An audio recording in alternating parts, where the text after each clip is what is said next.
sloka a day. A sloka a day keeps you free from shoka. Study the namas in each sloka. Understand their meanings. Memorize the words. Repeat them as often as you can. Recite the mantras, causing deep vibrations. Praise Him, worship Him, and prostrate yourself before Him. Meditate on the namas and the mantras. Become receptive and thus reap the fruit of divine grace. It helps you to chart out a sure and joyous journey towards eternal bliss.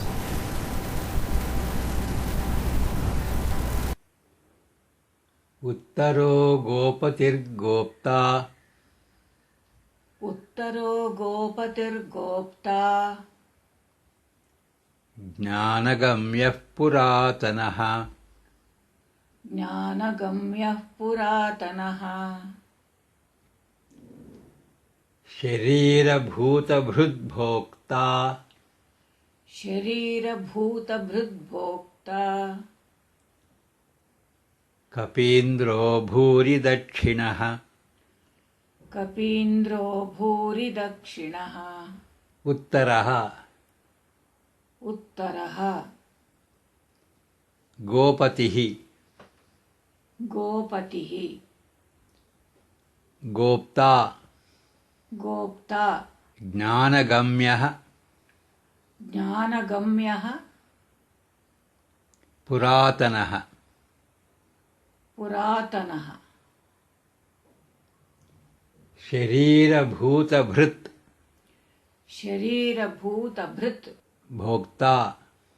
Bhokta. Kapindraha. Kapindraha. Bhuri Dakshinaha. Bhuri Dakshinaha. Om Uttaraya Namaha. Om Uttaraya Namaha. Om Gopataye Namaha. Om Gopataye Namaha.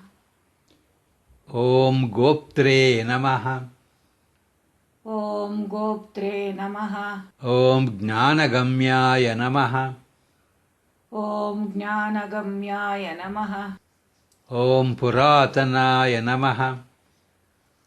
Om Puratanaya Namaha. Om Sharira Bhuta Bhrute Namaha. Om Sharira Bhuta Bhrute Namaha. Om Bhoktre Namaha. Om Bhoktre Namaha. Om Kapindraya Namaha. Om Kapindraya Namaha. Om Bhuri Dakshinaya Namaha. Om Bhuri Dakshinaya Namaha.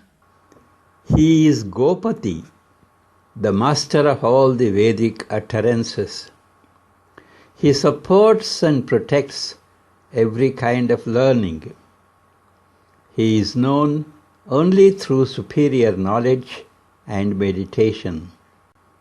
He is the supporter and sustainer of the entire universe. As Hayagriva, he consumes all the oblations made to the gods and the mains or pitrus.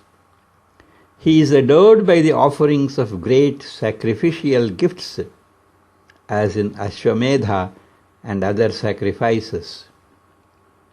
In his incarnation as Rama, when the gods manifest as monkeys, he relates to them as their master.